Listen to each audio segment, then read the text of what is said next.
हम जो घर पे काम करती हैं, हम हमेशा ऐसा चाहते हैं कि कोई ऐसे जुगाड़ हों, ऐसे टिप्स हों जिससे हमारे काम बहुत ही आसान हो जाएँ, टाइम की बचत हो और हमारे काम इतने मज़ेदार हो जाएँ कि करने में बहुत ही मज़ा आए। तो कुछ ऐसे ही मज़ेदार टिप्स आज देख लेते हैं। ये है प्लाज़ो। प्लाज़ो हो, सलवार हो या पजामा हो, जब भी हम उसमें नाड़ा डालते हैं तो बहुत बार ऐसा होता है कि एक तरफ से ज़्यादा खिंच जाता है और दूसरी तरफ से अंदर चला जाता है। तो हमें क्या करना पड़ता है, सारा का सारा नाड़ा निकालना पड़ता है और दोबारा से उसे पूरा डालना पड़ता है। लेकिन एक बहुत ही अच्छी टिप लाई हूँ, अगर आप उंगली को डालकर निकालने की कोशिश करते हैं तो नाड़ा बिल्कुल नहीं निकलता है, खास करके इस तरीके का नाड़ा जो बहुत सॉफ्ट और नरम होता है। तो एक बहुत ही अच्छी टिप है, आप इस तरीके से कैंची को अंदर डाल दें, वहाँ तक डालें जहाँ तक कि नाड़ा आपका अंदर चला गया है और फिर कैंची की हेल्प से उस नाड़े को थोड़ा सा होल्ड करके खींच लें। तो आप देखेंगे कि जो नाड़ा बहुत अंदर चला गया है वो बहुत ही आसानी से बाहर आ जाता है। बस आपको ध्यान इस बात का रखना है कि कैंची से आपकी सलवार या फिर नाड़ा कट ना हो जाए और ये दोबारा ना निकले। उसके लिए आप क्या करें, पहले एक गांठ बांधें, फिर दूसरी और फिर इस तरीके से तीसरी। जो दूसरी और तीसरी गांठ आपने बांधी है उससे एकदम टाइट कर दें और जो पहली गांठ बांधी थी नीचे उसे इस तरीके से ढीला रहने दें। उसके बाद आप इसे जितना भी चाहें खोलें या कुछ भी करें, ये जो नाड़ा है यहाँ से निकलता नहीं है। वैसे तो बहुत सारे लोगों को ये वाली टिप पता है, लेकिन अगर आपको नहीं पता है तो आप इसी तरीके से इसे कीजिए। अब देख लेते हैं हमारी दूसरी टिप कि हम आगे क्या करने वाले हैं। जो लिक्विड मैट लिपस्टिक्स होती हैं वो हमें बहुत पसंद है, आजकल बहुत ट्रेंड में हैं, क्योंकि वो लिप्स पे लगाने के बाद निकलती नहीं है, जिसकी वजह से आपको अगर पूरा दिन भी कहीं बाहर पार्टी पर रहना है तो कोई टेंशन नहीं रहती कि वो स्प्रेड या स्मज हो जाएगी। लेकिन उसकी एक बहुत बड़ी प्रॉब्लम ये है कि वो सूखने के बाद इतनी ड्राई हो जाती है कि जब हम रात को घर पर आते हैं और उसे रिमूव करने की कोशिश करते हैं तो वो निकलती नहीं है। इसी तरीके से कुछ वाटरप्रूफ काजल भी होते हैं, मस्कारा होता है, लाइनर होता है जो बिल्कुल निकलता नहीं है। तो उसे ऐसे रब करके निकालने की कोशिश ना करें, ऐसा करने से बिल्कुल नहीं निकलेगा।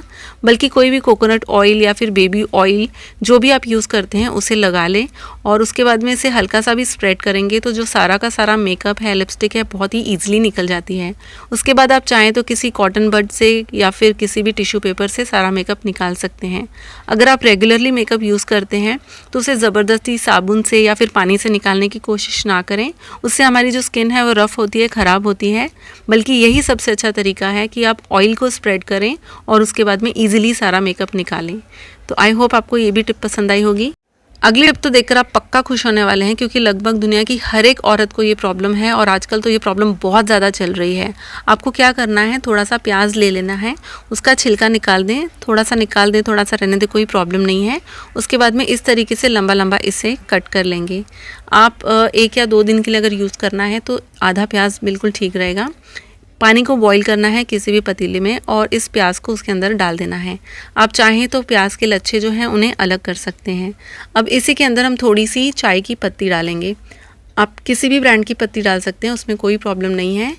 आपको पता है कि बाल झड़ने का बहुत बड़ा प्रॉब्लम है, ख़ास तौर पर प्रेगनेंसी के बाद जब बच्चे वगैरह हो जाते हैं तो औरतों के बहुत ज़्यादा बाल झड़ते हैं। तो एक मिश्रण बनाने वाली हूँ जिसको अप्लाई करने के बाद आपके बाल झड़ने बिल्कुल कम हो जाएंगे और बहुत ही थिकनेस आ जाएगी आपके बालों में।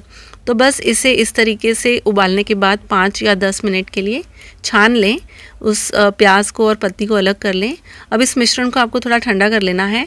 आप ज़्यादा ना बना के रखें, 3-4 दिन का या फिर 1 हफ्ते का एक साथ बना कर रख सकते हैं। उसके बाद में कुछ नहीं, आपको इसे बालों पर अप्लाई करना है, खासतौर जड़ों पर। तो इसमें थोड़ा सा कोई भी तेल डालें, अगर आप सरसों का लगाते हैं या फिर आंवला का लगाते हैं, बादाम का लगाते हैं, जो भी तेल आप यूज़ करते हैं उसे इस मिक्सचर में डाल लेना है और फिर बालों की जड़ों पे लगाना है। ये देखिए मेरी बेटी के बाल बहुत अच्छे, बहुत थिक हैं, सिल्की हैं, क्योंकि इसी का ही इस्तेमाल हम करते हैं। तो चलिए देख लेते हैं अब अगली टिप। जो मिक्सर के जार होते हैं, जैसे जैसे टाइम गुजरता जाता है उसके जो ब्लेड्स हैं वो थोड़े से जाम होने लगते हैं, बहुत अच्छी तरीके से घूमता नहीं है। अगर आपने देखा होगा, समझ लीजिए आप चावल या कोई भी मसाला पीस रहे हैं तो ज़्यादा टाइम लगता है उसे पीसने में, क्योंकि उसके जो ब्लेड्स हैं वो जाम हो गए हैं। मिक्सर ज़्यादा ज़ोर भी खींचती है और हमारी बिजली भी ज़्यादा खर्चा होती है। तो आपको क्या करना है, 1-2 महीने में या 3-4 महीने में एक बार इसके ब्लेड्स पे आपको कोई भी तेल लगाना है, सरसों का हो या फिर नारियल का हो, कोई भी तेल हो। तेल लगाने से जो इसको अच्छी सी ग्रीसिंग मिल जाती है, जिसकी वजह से ब्लेड जो है बहुत अच्छा घूमता है। उसके बाद में आपको मिक्सर जार को धूप में रखना है। लेकिन अगर आपके घर के आसपास धूप नहीं है या फिर मौसम ही धूप वाला नहीं है, तो रोटियां पकाने के बाद जब आप गैस बंद करते हैं तब तवे के ऊपर इसके ऊपर रख दें।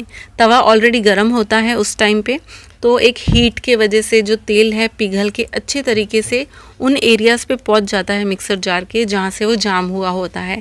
तो इसे आप 1 महीने में 2 महीने में एक बार ज़रूर करें। आपकी मिक्सर बहुत सालों तक अच्छी चलेगी और कम टाइम में आप ज़्यादा चीज़ें पीस पाएंगे और आपकी बिजली का खर्च भी ज़रूर बचेगा। तो आई होप फ्रेंड्स आपको ये सारी टिप्स मेरी पसंद आई होंगी।